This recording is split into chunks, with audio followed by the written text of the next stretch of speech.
book of Judges is a time frame in the life of Israel after they possess the promised land. After the time of Joshua, there was no leader. For 350 years, God rose up certain leaders here and there and enabled them to overpower their enemies. வாக்குத்தத்தம் பண்ணப்பட்டதான அந்த இடத்தை அடைந்ததற்கு அப்புறமாக இஸ்ரவேல் ஜனங்களுக்கு மூலமாக கொடுக்கப்பட்டிருக்கிறதான ஒரு பகுதி தான் இந்த நியாயாதிபதிகளாக இருக்கிறது. அந்த காலகட்டத்திலே 350 ஆண்டுகளுக்கும் அதிகமாக எந்த விதமான நியாயாதிபதிகளும் இல்லாமல் இருந்ததான ஒரு காலகட்டம். And this 350 years, 14 judges at various times rose up as not as a judge like what we know, but as a warrior who would fight for Israel and give them the victory. இந்த 350 இந்த ஆண்டுகளிலும் 14க்கும் அதிகமான நியாயாதிபதிகள் அவர்கள் எழும்பி இந்த வரலாற்றிலே இவர்கள் இஸ்ரவேலுக்காக சண்டை யுத்தம் பண்ணுகிறதான ஒரு சூழலை அங்கும் இங்குமாக காணப்பட்டது. So when there was no king in the land and there was no leader in the land, Israel would commit sin. அந்த காலகட்டத்திலே இஸ்ரவேலுக்கு ராஜாவோ ஒரு தலைவனோ இல்லாதிருந்ததான போது அவர்கள் பாவத்திற்குள்ளதாக அடிக்கடி ஈடுபட்டார்கள். And when they do sin, God would punish them under the hands of their enemies. அவர்கள் தவறு செய்கிறதான போது ஒரு எதிரிகள் மத்தியிலே தேவன் அவர்களை தண்டனைக்கு ஒப்புக் கொடுப்பார். And when they are punished, they would cry to the Lord. அவர்கள் அந்த தண்டனைக்குள்ளதாக காணப்படும் போது அவர்கள் தேவனை நோக்கி முறையிடுவார்கள். And God would raise up a deliverer. தேவன் அங்கே ஒரு இரட்சகரை ஏற்படுத்துவார். And God would restore them. அவர்களை திரும்ப மீட்டுக் கொள்வார். And again they would sin. அதற்கு அப்புறமாகவும் அவர்கள் பாவம் செய்வார்கள். And they would be punished by God. தேவனால் அவர்கள் தண்டனைக்கு உட்படுத்தப்படுவார்கள். And they would cry out to God. அவர்கள் தேவனை நோக்கி விண்ணப்பிப்பார்கள். And then God would raise a deliverer. அதற்கு அப்புறமாகவும் அவர்கள் மீட்கிறதற்கான ஒரு இரட்சகனாக ஒரு மனிதனை தேவன் ஏற்படுத்துவார். That's a pattern that we find in the book of Judges. அந்த விதமான ஒரு காரியங்களை தான் தொடர்ந்து நாம் இதில் நியாயாதிபதிகள் புத்தகத்திலே பார்க்க முடியும். In chapter 13, the Israelites are ruled over by the Philistines. 13வது அதிகாரத்திலே பெலிஸ்தியர்கள் மூலமாக அவர்கள் சிதறடிக்கப்படுகிறார்கள். 40 years the Philistines are raiding the Israelites and ruling over them. 40 வருடங்கள் இந்த பெலிஸ்தியர்கள் அவர்களை ஆண்டு கொண்டிருந்தார்கள். And then God rose up a husband and wife who was childless and promised them a child and called Samson. அதற்கு அப்புறமாக குழந்தை இல்லாத ஒரு தம்பதியினரை தேவன் அங்கே ஏற்படுத்தி அவர்களுக்கு சிம்சோன் என்கிறதான ஒரு குழந்தையை கொடுத்து ஆசீர்வதித்தார். Read verse 1, 2 and 3. வசனம் 1 3 வரையிலும் படிக்கலாம். இஸ்ரவேல் புத்திரர் மறுபடியும் கர்த்தரின் பார்வைக்கு பொல்லாங்கானதை செய்தபடியால் கர்த்தர் அவர்களை 40 வருஷம் அளவும் பெலிஸ்தியர் கையிலே ஒப்புக் கொடுத்தார். அப்பொழுது தான் வம்சத்தானாகிய சோரா ஊரானான ஒரு மனுஷன் இருந்தான். அவன் பேர் மனோவா. அவன் மனைவி பிள்ளை பெறாத மலடியா இருந்தாள். கர்த்தருடைய தூதனானவர் அந்த ஸ்திரிக்கு தரிசனமாகி அவளை நோக்கி, இதோ பிள்ளை பெறாத மலடியான நீ கற்பந்தரித்து ஒரு குமாரனை பெறுவாய். ஆதலால் நீ திராட்சரசமும் மதுபானமும் குடியாத படிக்கும் தீட்டானது ஒன்றும் புசியாத படிக்கும் எச்சரிக்கையாயிரு. அந்த பிள்ளை பிறந்தது முதல் தேவனுக்கென்று நசரேயனாயிருப்பான். அவன் இஸ்ரவேலை பெலிஸ்தியரின் கைக்கு நீங்களாக்கி ரட்சிக்க தொடங்குவான் என்றார். Now God told this couple that your son is going to have a Nazarite vow. இப்போது தேவன் இந்த தம்பதியினரிடத்தில் சொல்லுகிறார், உங்களுடையதான குமாரன் ஒரு நசரேயனாக இருப்பான். And what is a Nazarite vow? You should not take alcohol, not eat unclean foods, not touch an unclean or a dead body, and no cutting of hair. அந்த நசரேயனாகிய அந்த ஒப்புக்கொடுப்பு எப்படி இருக்கிறது என்று சொன்னால், அவர்கள் மதுபானத்தை அவர்கள் நாடக்கூடாது, தீட்டானதை அவர்கள் சாப்பிடக்கூடாது, தீட்டான சடலங்களை அவர்கள் தொடக்கூடாது, தன்னுடைய தலை முடியை அவர்கள் வெட்டக்கூடாது. Nazarite means to be separate or to be holy and dedicated for the Lord. நசரேயன் என்று சொல்லுகிறதான போது பிரித்தெடுக்கப்பட்டதான ஒரு வாழ்க்கை, தேவனுக்கென்று மாத்திரமே வாழ்கிறதான ஒரு வாழ்க்கை. In the Old Testament times, according to their culture, God had given them this law. பழைய ஏற்பாட்டின் காலகட்டத்திலே அந்த கலாச்சாரத்தின் பிரகாரமாக இந்த கட்டளைகளை கர்த்தர் தேவன் கொடுத்தார். And it was purely voluntary for people to take up this vow for a short time.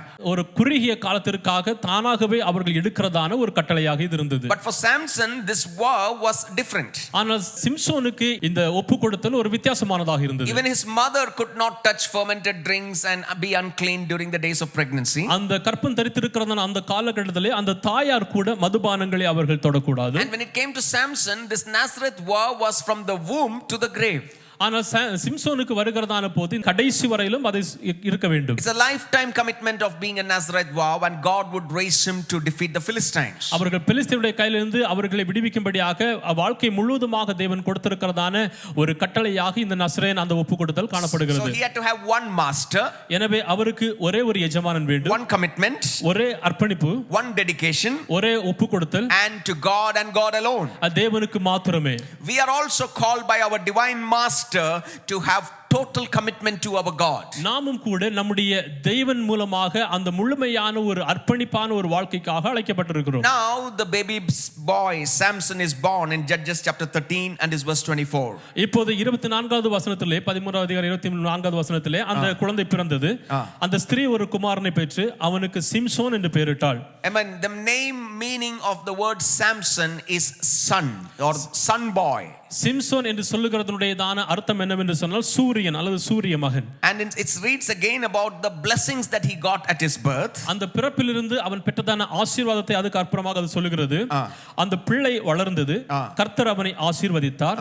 அவன் சேராவுக்கும் எஸ்தாவேலுக்கும் நடுவில் உள்ள தானின் பாளையத்தில் இருக்கையில் கர்த்தருடைய ஆவியானவர் அவனை ஏவத் துவங்கினார். Amen. He is a boy who is born with all the blessings and born into strength in his life. இந்த மகன், இந்த பையன் அவன் பிறக்கிறதான போதே அநேக விதமான தேவ ஆசீர்வாதங்கள் மூலமாக பிறந்தவனாக He had இருக்கிறான். all advantages at his birth. அவனுடைய பிறப்பிலிருந்து அநேக விதமான நன்மைகள் இருந்தது. Godly parents, ஒரு தேவனுக்கு பயப்படுகிறதான பெற்றோர், God appointed conception, தேவன் நியமித்திருந்ததான ஒரு கருத்தரிப்பு, God ordained dedication, தேவன் அமர்த்தினதான ஒரு அர்ப்பணிப்பு, God planned destiny, தேவன் திட்டமிட்டிருந்ததான ஒரு விதிமுறைகள், God given blessings, தேவன் அவருக்கு கொடுத்ததான ஆசீர்வாதங்கள், and God bestowed spirit upon him. தேவனுடையதான ஆவியானவர் அவரிடத்தில் ஏவினது. We find strength. He's starting from the point of strength in his life. அவனுடைய வாழ்க்கையை ஒரு பலனோடு கூட அவர் ஆரம்பிக்கிறார். What will Samson do with all the blessings that God has given him? தேவன் கொடுத்ததான இந்த எல்லா ஆசீர்வாதங்களை வைத்து சிம்சன் என்ன செய்வான்? What do you do with all the blessings and the strength and the abilities that God has given you? கர்த்தர் உங்களுக்கு கொடுத்திருக்கிறதான அந்த பலனையும் அந்த வல்லமைகளை வைத்து நீங்கள் என்ன செய்வீர்கள்? Now what did Samson do?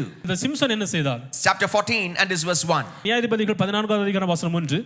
Simpson திம்னாத்துக்கு போய் திம்னாத்திலே பெலிஸ்தியரின் குமாரத்திகளில் ஒரு பெண்ணை கண்டு. He went to Timnah and he saw a young Philistine woman.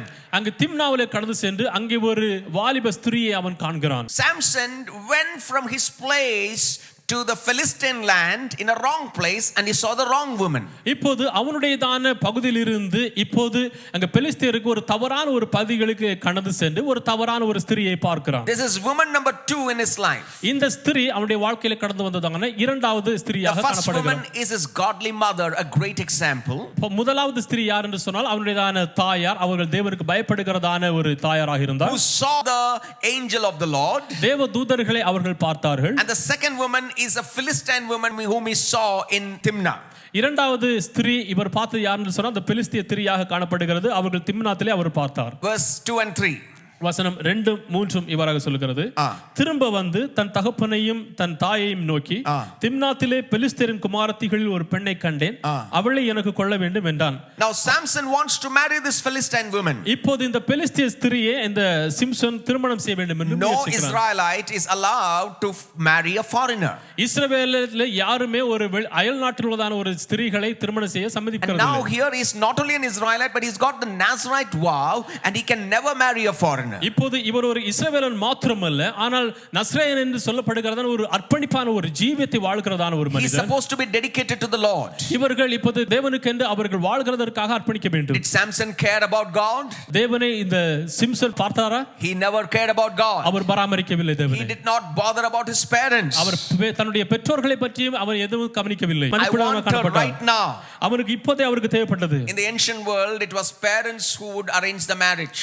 பழைய காலகட்டத்திலே பெற்றோர்கள் திருமணத்தை அவர்கள் ஏற்படுத்துவார்கள். In our culture in India now we have arranged marriage as well as children arranging their marriage. நம்முடைய கலாச்சாரத்தில் இப்போது இந்தியாவிலே பார்க்கிறதான போது நமக்கு அந்த நியமிக்கப்பட்டிருக்கிற திருமணங்களும் இருக்கிறது, அந்த பிள்ளைகள் பார்க்கிறதான திருமணங்களும் இருக்கிறது. But looking at Samson's background, he should have allowed his parents to arrange his marriage. ஆனால் சிம்சனுடையதான வாழ்க்கையை பார்க்கிறதான போது அவர் தன்னுடைய பெற்றோரை அந்த திருமண காரியங்களை ஏற்படுத்த அனுமதித்திருக்கலாம். But Samson likes the woman of his choice. ஆனால் அவன் பார்த்ததான அந்த மகனை அவர் தெரிந்து கொண்டதான இருந்தார். Now first of all, what do we understand from this, young people? ஆனால் இந்த வாலிபர்களிடமிருந்து நாம் எதை புரிந்து கொள்வோம்? Do not search for your partner at the wrong places.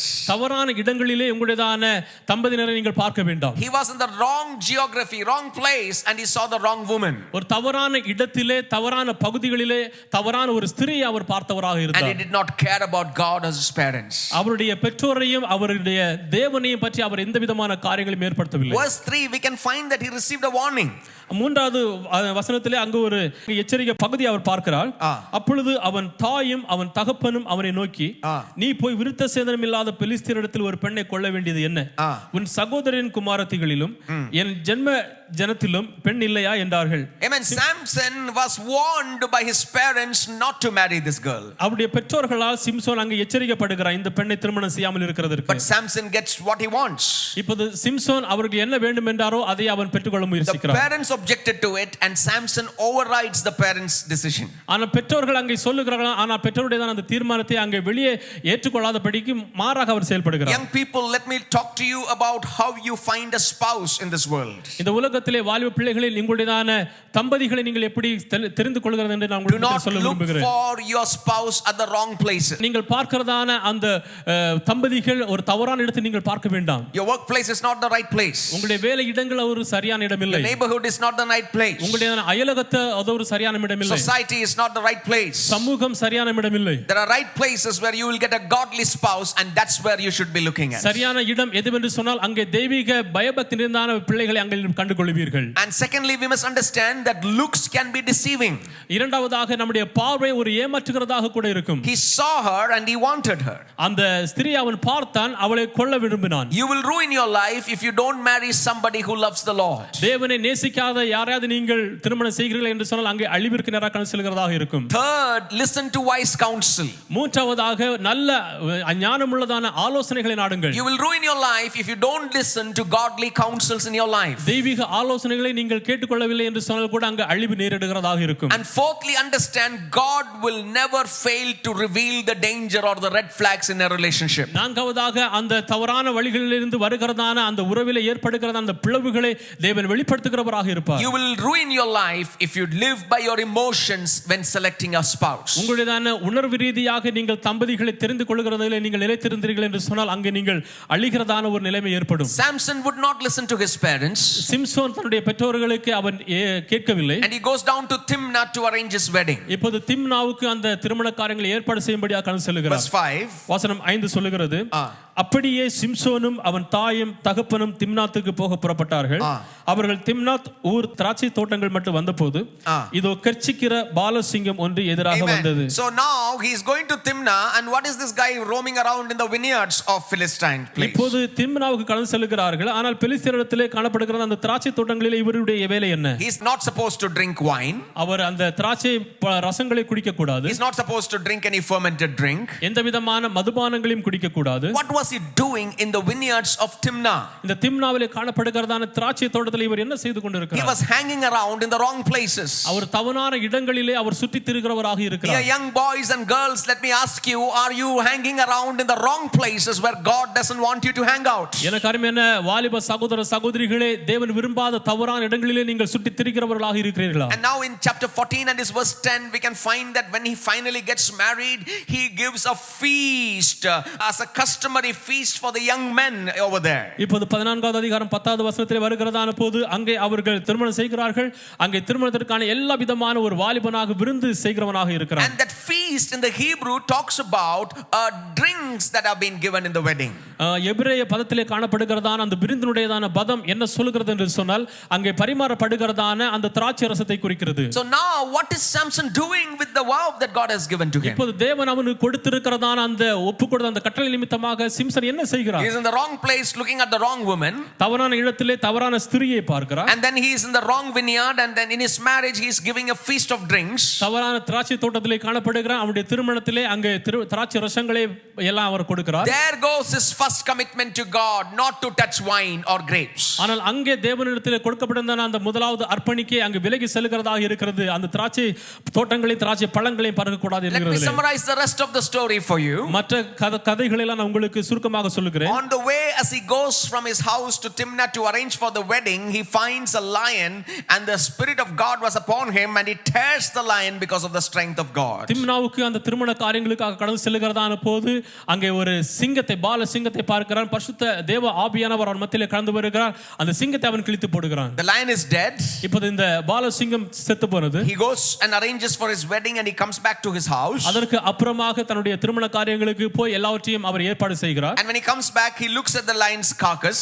அவர் திரும்பி வருகிறதான போது அந்த செத்து போனதான அந்த சிங்கத்தினுடைய இடத்தை பார்க்கிறார். And there is a swarm of bees, honey bees over there. அந்த இடத்திலே தேனீக்கள் அங்கே அதிகமாக உலாவிக் கொண்டிருக்கிறது. Dead body and the foot that is touching a dead body over there. அங்கே ஒரு மரித்த சடலம், அந்த மரித்த சடலத்தில் மீதாக இருக்கிறதான அந்த உணவுகளை அங்கே அவர் பார்க்கிறார். God told him very clearly that you are not supposed to touch the dead and defile himself. தேவன் அங்கே மிகவும் தெளிவாக சொல்லி இருக்கிறார், மரித்ததான சடலங்களை எல்லாம் தீட்டான காரியங்களை நீ தொடக்கூடாது என்று. But without thought, ஆனால் எந்த ஒரு சிந்தனையும் இல்லாமல் he puts his hands and scoops out the honey and he eats for himself. அவனுடைய கரங்களை அங்கே வைத்து அதிலிருந்து ஒரு சில தேன்களை எடுத்து அவன் சாப்பிடுகிறான். Not only that, அதோடு விடவில்லை, he takes some of the food to his parents and without telling them that it is from a dead lion's carcass, he gives the honey to his parents. அங்கிருந்து கொஞ்சம் உணவுகளை அங்கே எடுத்துக்கொண்டு வந்து தன்னுடைய தாய் தகப்பனுக்கு கொடுத்து இது செத்த சிங்கத்திலிருந்து எடுத்தது என்று அவன் சொல்லவில்லை. There he fails in his second commitment to the Lord. அங்கே இரண்டாவதான அந்த கமிட்மென்ட்ல தோற்கிறவனாக காணப்படுகிறான். Touches alcohol,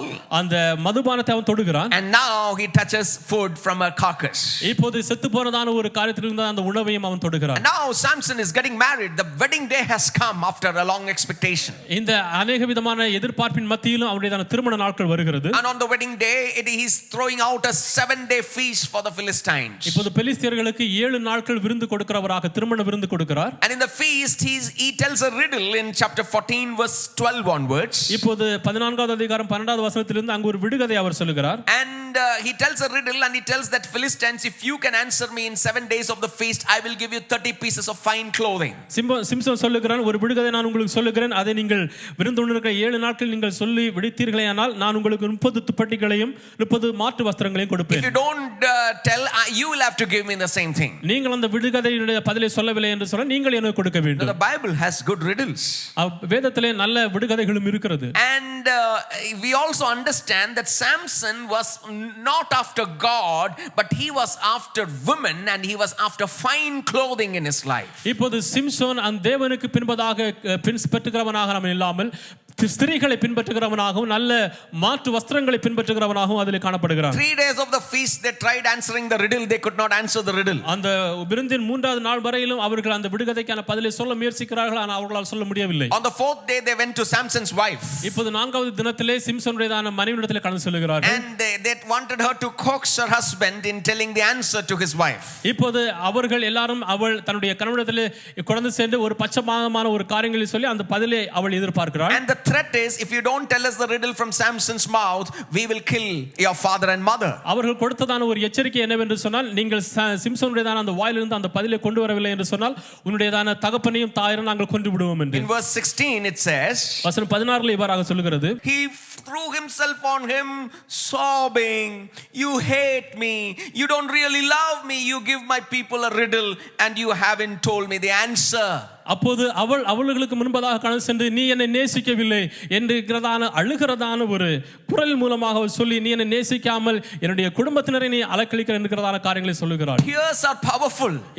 கண்ணீர்கள் மிகவும் வல்லமையானது. Especially in marriage and relationship, tears are very powerful. திருமண காரியங்களிலும் உறவுகளிலும் அந்த கண்ணீர்கள் மிகவும் வல்லமை நிறைந்தது. A simple woman cries to a strong big anointed man and he melts. ஒரு சாதாரணமான ஒரு ஸ்திரீ ஒரு அபிஷேகம் பண்ணப்பட்டதான ஒரு மனிதன் மத்தியிலே அங்கே அழுது புலம்புகிறதை பார்க்க முடியும். Samson is helpless to a woman's tears in his life. அவனுடைய வாழ்க்கையிலே அந்த ஸ்திரீனுடையதான கண்ணீருக்கு அங்கு உதவியற்றவனாக சிம்சோன் காணப்படுகிறார். In verse 16 second part he says, 16வது அதிகாரம் 2வது பகுதி சொல்கிறது, அதை எனக்காவது விடுவிக்கவில்லையா என்றார். அதற்கு அவன், இதோ நான் என் தாய் தகப்பனுக்கும் அதை விடுவிக்கவில்லையே, அதை உனக்கு விடுவிப்பேனோ என்றான். Oh, I have not even told my father and mother, why should I tell you? என்னுடைய தகப்பனிடத்தில் தாயிடத்தில் நான் அதை சொல்லவில்லை, நான் உன்னிடத்திலே எப்படி சொல்லுவேன்? Married couples, let me talk to you certain things about marriage now. ஒரு சில காரியங்களை திருமணமான ஜனங்களை உங்களுக்கு நான் சொல்ல விரும்புகிறேன். And now marriage tip number 1. திருமணமாக அந்த முதலாவது பகுதி, don't bring your father and mother into your fight. உங்களுடையதான சண்டையிலே உங்களுடையதான தாயையும் தகப்பனையும் கொண்டு வராதீர்கள். Now his wife is asking for the riddle. இப்போது தன்னுடைய அந்த விடுகதைக்கான பதிலை அவனுடைய மனைவி கேட்கிறாள். And now he's telling that I have not even told your father and my father and mother about it. இப்போது அவர் சொல்லுகிறார், என்னுடைய தாயினிடத்திலும் தகப்பனிடத்திலும் இதற்கான பதிலை நான் சொல்லவில்லை. So who is more important for him? இப்போது அவனுக்கு யார் முக்கியமானது? His father and mother is more important than his wife. அவனுடைய மனைவியை விடவும் அவனுடைய பெற்றோர்கள் By முக்கியமானவர்களாக telling இருந்தார்கள். that, he has just placed his wife below his father and mother. அவருடைய மனைவியை அவருடைய பெற்றோருக்கு கீழாக வைத்து அப்படி சொல்லுகிறார். Young people, how are you? Married people. திருமணமான வாலிபர்களே, உங்களுடைய வாழ்க்கை எப்படி? How do you place your wife in respect to your father and mother? உங்களுடைய தகப்பனையும் தாயும் அந்த கனம் பண்ணுகிற விதமாக உங்களுடைய மனைவியை நீங்கள் எங்கு வைக்கிறீர்கள்? Respect your parents. உங்களுடைய பெற்றோரை கனம் பண்ணுங்கள். Provide for your parents. உங்களுடைய பெற்றோருக்கு கொடுங்கள். Love your parents. உங்களுடைய பெற்றோர்களை நேசியுங்கள். But your wife comes as your primary and the first relationship in your life. ஆனா உங்களுடைய வாழ்க்கையிலே உங்களுடைய மனைவி முக்கியமான முதலாவதாக ஒரு காரியமாக காணப்பட வேண்டும். Young girls, let me talk to you. வாலிப சகோதரிகளே, don't bring your parents into your fight. உங்களுடைய சண்டையின் மத்தியிலே உங்களுடைய பெற்றோரை கொண்டு வராதீர்கள். Your husband is your number one priority. உங்களுடைய கணவர் உங்களுடைய முதலானவராக காணப்படுகிறார். Try to solve your problems within you. உங்களுக்குள்ளதாகவே அந்த சண்டையை நீங்கள் நிறுத்தி விடவும் சமாதானமாக இருக்க பழகுங்கள். If it needed, with both of your consent, bring your parents in. தேவைப்பட்டால் மாத்திரமே இருவருமாக ஒன்று சேர்ந்து உங்களுடைய பெற்றோரை கொண்டு வாருங்கள். Amen. So don't bring your father and mother into your fight. உங்களுடைய சண்டையிலே உங்களுடைய பெற்றோரை கொண்டு வராதீர்கள். Now the Philistines get the answer from Samson's wife. இப்போது சிம்சனுடையதான மனைவி நிமித்தமாக பெலிஸ்தியர்கள் அதிர்ந்த விடுகதைக்கான பதிலை பெற்றுக்கொள்கிறார்கள். So they went and tell him about the riddle, that it is about the lion and honey. இப்போது அவர்கள் அவரிடத்தில் கலந்து சொல்லுகிறார்கள், இது அந்த சிங்கத்தையும் தேனையும் குறித்தான பதிலாக இருக்கிறது. Samson loses the bet. அந்த பந்தயத்திலே சிம்சன் தோத்து போகிறார். See what happens in verse 18. நியாயாதிபதிகள் 14வது அதிகாரம் 18வது வசனத்தை படிக்கலாம். ஆகலால் 7ஆம் நாளிலே பொழுது போகும் முன்னே அந்த ஊர் மனுஷர் அவனை நோக்கி, தேவனை பார்க்கிலும் மதுரமானது என்ன, சிங்கத்தை பார்க்கிலும் பலமானதும் என்ன என்றார்கள். அதற்கு அவன், நீங்கள் என் கிடாரியால் உலாதிருக்கிறார்களானால் என் விடுகதையை கண்டுபிடிக்கிறதில்லை என்றான். Now what did Samson say over here? இங்கே சிம்சன் என்ன சொல்லுகிறார்? They answered him the riddle and he lost the bet. அந்த விடுகதைக்கு அவர்கள் பதில் சொன்னதான போது அந்த பந்தயத்திலே சிம்சன் தோத்து போனார். And Samson immediately knew that his wife has told them the riddle's answer. இப்போது அவனுக்கு தெரியும் அவனுடையதான மனைவி தான் அந்த விடுகதைக்கான பதிலை அவர்களிடத்தில் சொல்லி இருக்கிறார்கள். And look at the term he is using to address his wife. அவனுடைய மனைவிக்கு சொல்லுகிற அந்த பதத்தை இதிலே பாருங்கள். If you had not plowed with my heifer, நீங்கள் என் கிடாரியிலே உலாதிருந்தீர்களானால், you would not have solved my riddle. N விடுகதையை கண்டுபிடிக்கிறதில்லை. He is addressing his wife as a heifer or a cow or a calf. இப்போது அவருடைய மனைவியை அவர் எப்படி சித்தரிக்கிறார் என்று சொன்னால், ஒரு கிடாரியானது அல்லது உலாதி இருக்கிறதான ஒரு காரியத்தை போன்று. Couple tip number 2. திருமண தம்பதியினருக்கான இரண்டாவது பகுதி. Do not compare your spouse. உங்களுடையதான தம்பதியினரை நீங்கள் எந்தோரும் கூட நீங்கள் ஒப்பிட்டு பார்க்காதீர்கள். There are many places where the wife is compared to a beautiful animal or like a deer or a gazelle or something like that. அநேக இடங்களிலே அந்த மனைவியை ஒரு நல்ல அழகான ஒரு விலங்குகளோடு அநேக பேர் ஒப்பிடுவார்கள். But when you compare your husband or this thing, do it for appreciation. ஆனால் உங்களுடையதான கணவனையும் மனைவியை நீங்கள் அப்படி செய்கிறதான போது ஒரு வரவேற்கிறதான தன்மையில் அதை செய்யுங்கள். But never compare your wife or husband with somebody nearby or somebody else who has done better than them. அவர்களை விடவும் நன்மையானதாகவோ அல்லது பக்கத்தில் இருக்கிறவர்கள் செய்ததான காரியங்களோடு கூட அவர்களை ஒருபோது நீங்கள் ஒப்பிட்டு பார்க்காதீர்கள். How many times we fall into this trap of comparing our spouse with somebody outside? வெளியே இருக்கிறதான யாரோ ஒருவரோடு கூட நம்முடையதான தம்பதியர்களை நாம் ஒப்பிட்டு பார்க்கிறதான போது எத்தனை முறை நாம் விழுந்திருக்கிறோம். Never compare your spouse. ஒருபோதும் அப்படி ஒப்பிடாதீர்கள்.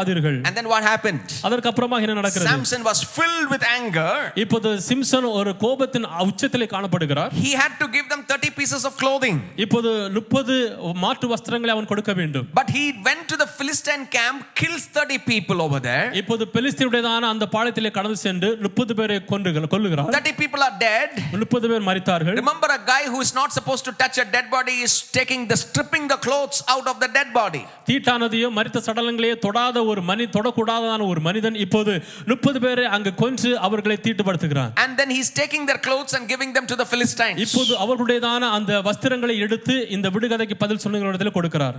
It's in there in verse 19 and 20. வசனம் 19லும் 20லும் அந்த காரியங்கள் இருக்கிறது. He was filled with anger.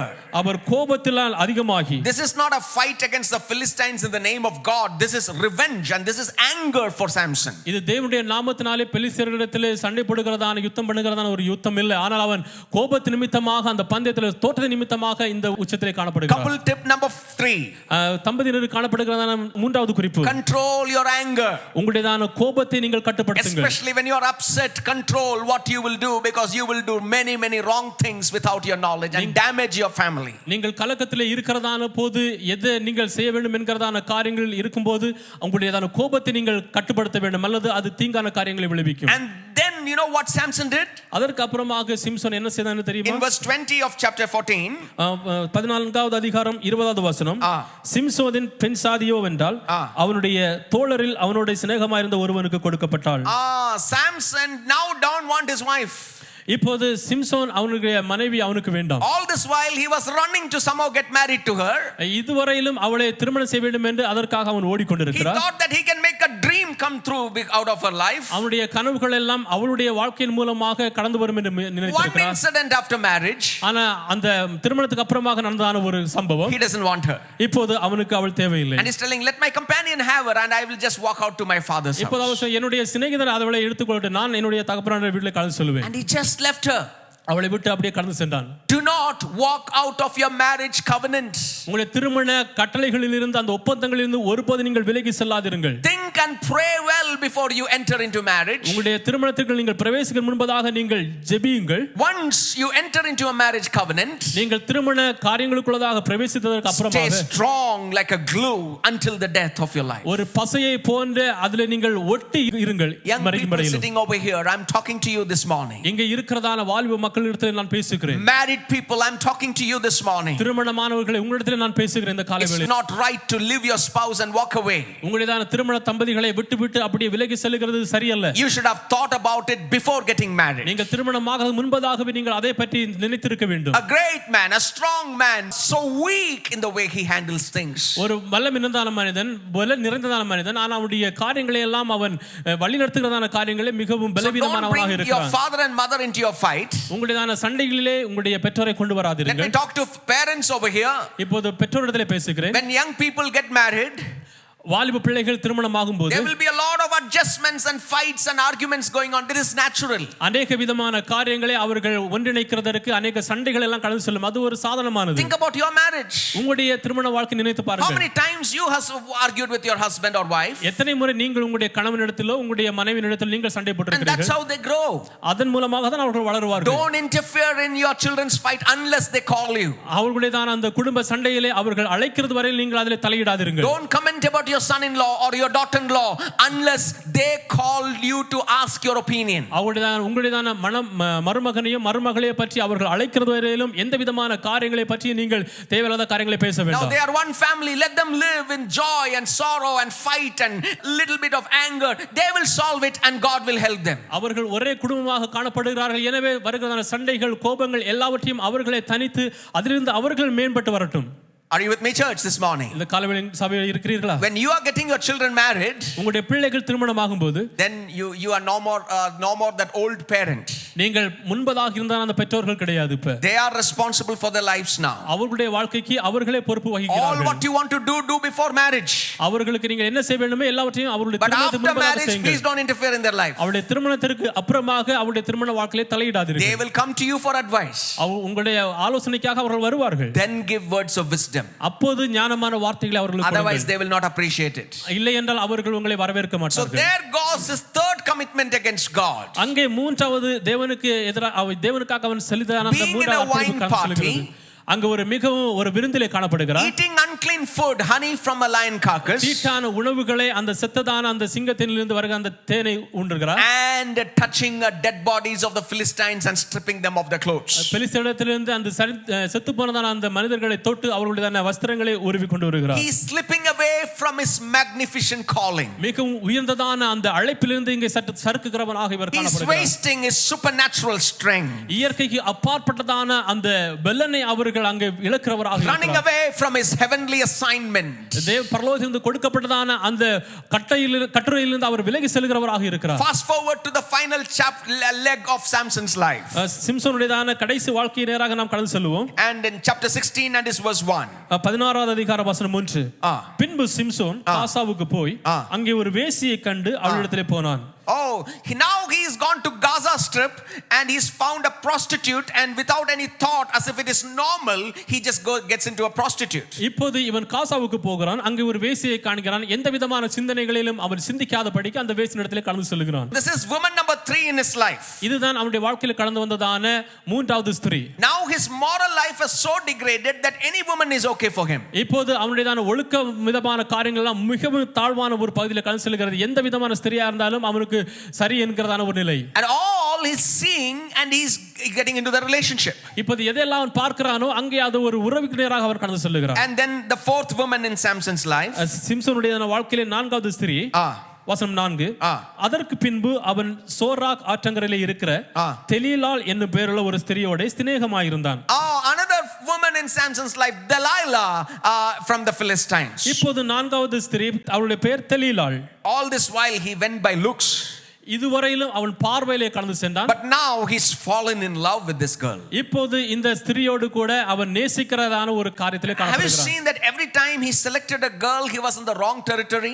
இதுவரையிலும் அவன் பார்த்ததான பார்வைகளில் எல்லாமே ஒரு தவறான ஒரு பகுதியில் இருந்தான். நீங்கள் He was not supposed to select somebody from the Philistine territory, பெலிஸ்தியருடையதான பட்டணங்களிலிருந்து அவன் தெரிந்து கொள்ள கூடாது. but every time he selects from there. ஆனா எல்லா முறையும் அங்கிருந்து அவன் தெரிந்து கொள்கிறான். No, woman number 1 was a God fearing mother, முதலாவது ஸ்திரீ யார் என்று சொன்னால் தேவனுக்கு பயப்படுகிறதான அவனுடையதான a தாயார். mother who would communicate with God and listen and see the angel of the Lord. அந்த தாயார் தேவனோடு கூட இணைந்திருந்து தேவ தூதர்களை கண்ணாலே பார்க்கிறதான ஒரு ஸ்திரீ. Woman number 2, he just saw and got married. இரண்டாவது ஸ்திரீ அவளை பார்த்து அவளை திருமணம் செய்தான். Woman number 3, he just saw a prostitute and went in with her. மூன்றாவது ஸ்திரீ அவளை பார்த்து அவளோடு கூட வேசித்தனம் பண்ணவனாக And இருந்தான். fourth, finally, he's been charmed by her love and he's fallen for Delilah. கடைசியாக அவளுக்குள்ளதாக அந்த வசீகரமான காரியங்களை இழுக்கப்பட்டு அங்கே நேசித்தவனாக காணப்படுகிறான். Delilah's meaning is night.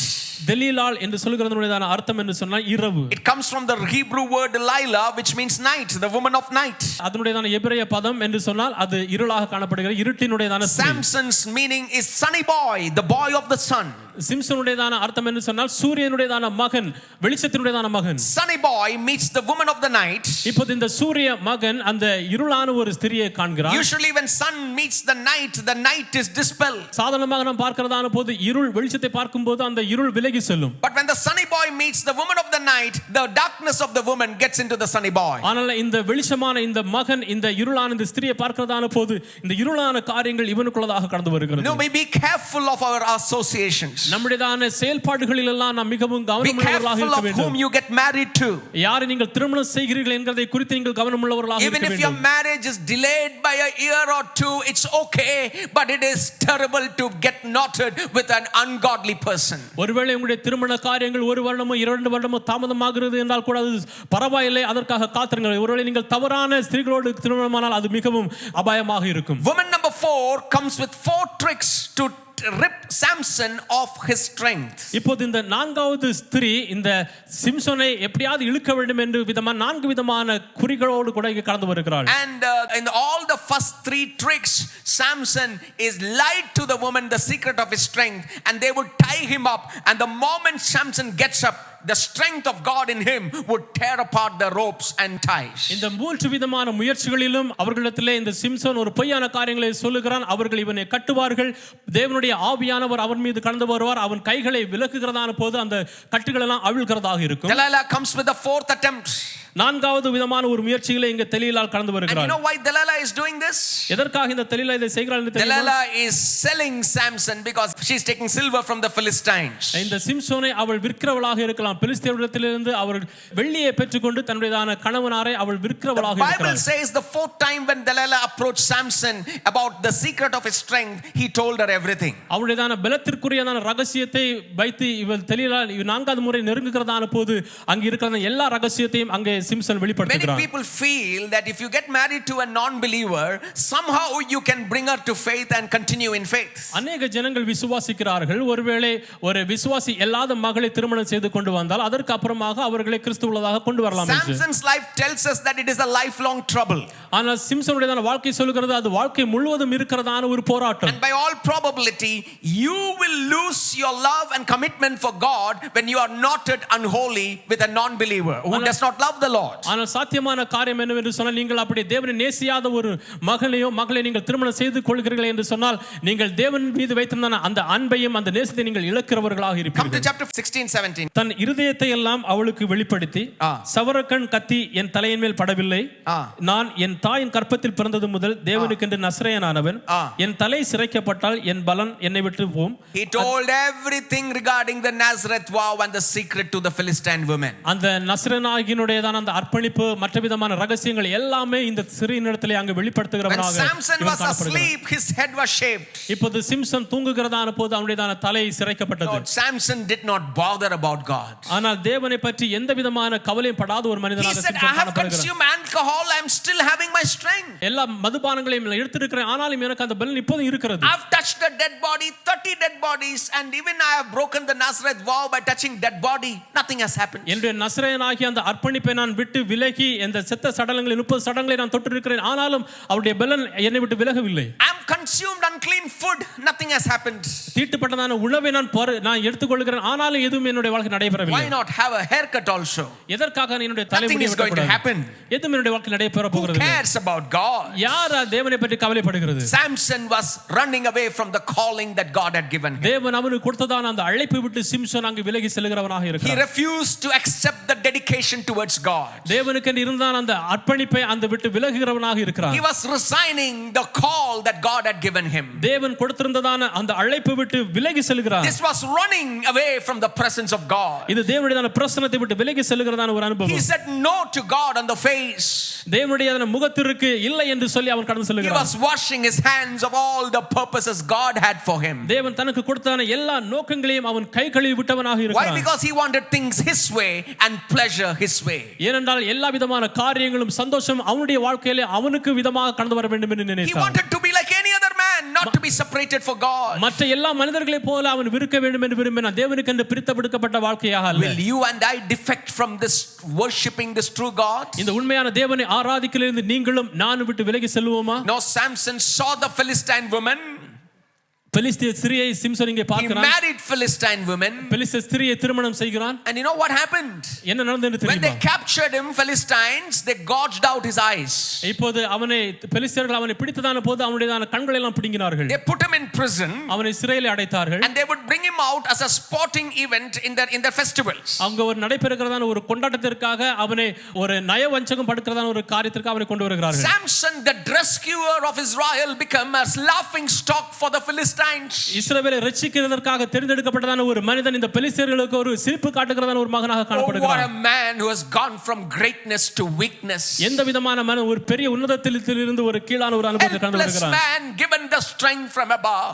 ஒரு உதவியற்றதான ஒரு மனிதனுக்கு கொடுக்கப்பட்டதான பரலோகத்திலிருந்து கொடுக்கப்பட்டதான ஒரு பலன். Finally they bring him to the temple for the festival of the Philistines. இப்போது பெலிஸ்தியருடையதான பண்டிகைக்கு என்று அந்த ஆலயத்திலே அவனை கொண்டு வருகிறார்கள். And they are making him do sport and they are mocking him. அநேக விதமான காரியங்களை அவனை வைத்து சிரிப்பு காட்ட வேண்டும் என்று அநேக விதமான காரியங்களை He செய்கிறார்கள். asks his servant to enable him to rest on the two pillars of the temple. அவனோடு கூட இருந்தான அந்த மனிதனிடத்திலே அவன் சொல்லுகிறான், அங்க இருக்கிறதான ஒரு தூணிலே என்னை நீ கொண்டு போய் விடு. 3,000 people are gathered in the balcony and around to watch the play of Samson. அந்த வீடு முழுவதிலும் 3000க்கும் அதிகமான ஜனங்கள் இங்க சிம்சோனுடையதான அந்த நடவடிக்கைகளை பார்க்கும்படியாக கூடியிருக்கிறார்கள். Samson asks for one last time, Lord, give me that strength once again. கடைசியாக ஒரு முறை தேவனிடத்தில் கேட்கிறான், ஆண்டவரே எனக்கு ஒரு முறை உம்முடைய பலனை தாரும் என்று. All this while he did not have to ask God. இதுவரையிலும் அவன் தேவனிடத்தில் கேட்க வேண்டிய தேவையில்லை. He just wanted it, and when he exercised his gift, the gift just flowed. அவனுக்கு எப்போது தேவைப்பட்டதோ அந்த இடத்திலே அவன் அங்கே அனுசரிக்கிறதான போது தேவனுடைய ஆவியானவருடைய பலன் கடந்து வந்ததாக Now he இருந்தது. had to plead with God. இப்போது அவன் தேவனிடத்திலே அங்கு மன்றாட வேண்டியதான ஒரு Can't சூழ்நிலை. see his eyes.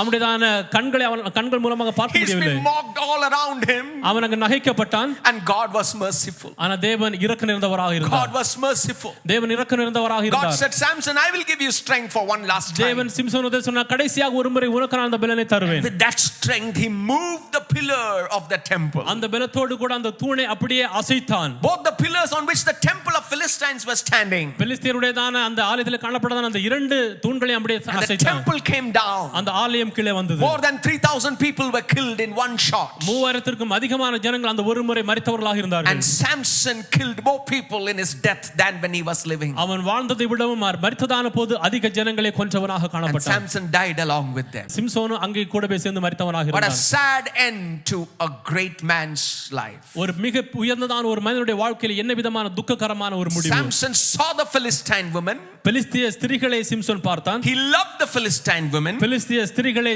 சிநேகித்தான். Samson laid with the Philistine women. பெலிஸ்திய ஸ்திரீகளோடு அவன் கொண்டான். And Samson dies with the Philistines. பெலிஸ்தியர்களோடு கூட அவன் மரிக்கிறான். And he's the only judge in the book of Judges to die in an encounter with the enemy. எதிரிகளோடு சண்டையிட்டு மடிந்ததான ஒரே ஒரு நியாயாதிபதி இந்த சிம்சோனாக காணப்பட்டார். Samson's sun had set. சிம்சோனுடையதான அந்த சூரியன் மறைந்தது. Sunny boy can't even see and he's lying in the darkness. அந்த சூரியனுடைய மகனுக்கு இவர் பார்க்க முடியவில்லை, ஒரு இருளான ஒரு அனுபவத்திலே இருக்கிறார். Not only that, Israel became in dark period after Samson's death. அந்த சிம்சோனுடைய மரணத்திற்கு அப்புறமாக இஸ்ரவேலும் கூட ஒரு இருளான ஒரு பகுதிகளிலே காணப்பட்டது. There is no rest for the land. எந்த ஒரு இளப்பாறுதலும் அந்த பட்டணத்திற்கு இல்லை. All that remains is gross idolatry and civil war in Israel. அதற்கு அப்புறமாக அங்கே காணப்பட்டது எல்லாமே விக்கிரக ஆராதனைகளும் விபச்சாரங்களும் அங்கே காணப்பட்டதாக இருந்தது. Dear friends, how are you and I doing with our salvation? என அருமையான சகோதர சகோதரிகளே, நீங்களும் நானும் நம்முடைய ரட்சிப்பை வைத்து நாம் என்ன செய்கிறோம்? What are you and I doing with our calling? நம்முடைய அழைப்பை வைத்து நீங்களும் நானும் என்ன செய்கிறோம்? How will you and I finish 5, 10, 15 years from now? இப்போதிலிருந்து ஒரு 5, 10, 20 வருடங்களுக்கு அப்புறமாக நாம் எப்படி நம்முடைய ஓட்டத்தை முடிப்போம்? We all started well when we came to Christ. நாம் கிறிஸ்துவுக்குள் வந்ததான போது மிகவும் அருமையான முறையிலே நாம் நம்முடைய போராட்டத்தை We தொடங்கினோம். have continued well. நாம் தொடர்ந்தோம். We used to come for fasting prayers and morning watch and month watch and praise God. நாம் உபவாச ஜெபங்களுக்கும் காலை ஆராதனைகளுக்கும் மற்ற விதமான ஆராதனைகளுக்கெல்லாம் நாம் தொடர்ந்து கடந்து வந்தோம். How is your life now? இப்போது உங்களுடைய வாழ்க்கை எப்படி இருக்கிறது? Have you defected from God? தேவனிடமிருந்து நீங்கள் இழந்து இருக்கிறீர்களா? If this is the case, how will you and I finish? இந்த விதமான சூழ்நிலையில் நீங்கள் இருக்கிறீர்கள் என்று சொன்னால் எப்படி நீங்கள் அதை முடிப்பீர்கள்? Will you be like a Samson? சிம்சோனை போல நீங்கள் இருப்பீர்களா? Introspect your own life. உங்களுடைய வாழ்க்கையை நீங்கள் சோதித்து பாருங்கள். Let us learn from the fall of this great man. இந்த மிக உயர்ந்தான ஒரு மனிதனுடைய அந்த வீழ்ச்சியிலிருந்து நாம் கற்றுக்கொள்வோம். Born with every capacity, எல்லா விதமான சாத்தியத்தோடு கூட பிறந்தான். but ended in such pity. ஒரு மிகவும் ஆழமான ஒரு அனுபவத்திலே அவன் விழுந்தவனாக இருக்கிறான். Last week I got a haircut. கடந்த வாரத்திலே போதகர் அவர்கள் தன்னுடைய முடியை வெட்டினார்கள். The barber came to my house and put the chair and started cutting my hair. முடிவெட்டுக்காரர் வீட்டிலே கடந்து வந்து சேரை எல்லாம் போட்டு அது முடி வெட்டுகிறதுக்கு ஆரம்பித்தார். And as he was cutting my hair, I was thinking and meditating on this passage. அவர் முடியை வெட்டுகிறதான போது நான் இந்த பகுதிகளை நாம் தியானித்துக் கொண்டிருந்தேன். And it came to me. இது என்னுடைய வாழ்க்கையிலே என்னுடைய சிந்தனையில கடந்து வந்தது. Haircut, yes. முடி வெட்டுதல் தேவை. But don't be a Samson. ஆனால் சிம்சோனை போல இருக்க வேண்டாம். Don't defect. இழக்க வேண்டாம். When you go to your barber, நீங்கள் முடி வெட்டுகிறதா போகும்போது, when you go to your hairstylist, நீங்கள் முடியை திருத்துகிற இடத்துல போகிறதான போது, when you go for your manicure and pedicure, நீங்கள் மற்ற விதமான அழகு நிலையங்களுக்கு எல்லாம் கடந்து செல்லும் போது, remember, ஞாபகப்படுத்திக் கொள்ளுங்கள். haircut, yes. முடி வெட்டுதல் வேண்டும். But don't defect like Samson. ஆனால் சிம்சோனை போன்று விலகி இருக்க வேண்டாம். We will progress every day in our faith. நாம் நம்முடைய விசுவாசத்திலே ஒவ்வொரு நாளும் தொடர்ந்து செல்வோம். Dear friends, how will you finish? எனக்கு அருமையான நண்பர்களே, நீங்கள் எப்படி முடிப்பீர்கள்? Look at Jesus. இயேசுவை பாருங்கள். He completed the task his father gave him. பிதாவானவர் கொடுத்ததான அந்த வேலையை செவ்வையாக செய்து And on the முடித்தார். cross he said, it is finished. Kalvari சிலுவையிலே அவர் சொன்னார், எல்லாம் முடிந்தது. Paul says in 2 Timothy that I have fought the good fight. 2 தீமோத்தேயுவிலே Pavul சொல்லுகிறார், நல்ல போராட்டத்தை I போராடினேன். have finished the race. ஓட்டத்தை முடித்தேன். Will you finish like Jesus and Paul, or will you finish like a Samson? நீங்கள் இயேசுவை போலவும் பவுலை போலவும் நீங்கள் முடிப்பீர்களா அல்லது சிம்சோனை போல What முடிப்பீர்களா? is stopping you from finishing like a Paul and Jesus? இயேசுவை போலவும் பவுலை போலவும் முடிக்கிறதற்கு உங்களுக்கு தடையாக இருக்கிறது என்ன? What is the Philistine things that are attractive and dazzling in your eyes? பெலிஸ்தியர்களுடையதான இழுக்கிறதான அந்த இழுக்காதான அந்த காரியங்கள் உங்களுடைய வாழ்க்கையில காணப்படுகிறது என்ன? Today is the day to return back. இன்றைக்கு தான் அந்த நாளா காணப்படுகிறது. நீங்கள் Tell God, திரும்பி no வாருங்கள். more straying away. ஆண்டவரே, இனிமேல் நான் கடந்து செல்கிறது இல்லை. I have wasted your anointing. ஆண்டவரே, நீ எனக்கு கொடுத்த அந்த அபிஷேகங்களை எல்லாம் நான் இழந்திருக்கிறேன். I have wasted your gifting. நீ எனக்கு கொடுத்த அந்த தாளந்துகளை But I எல்லாம் come back today, Lord. நான் இன்றைக்கு உம்மிடத்தில் கடந்து வருகிறேன்.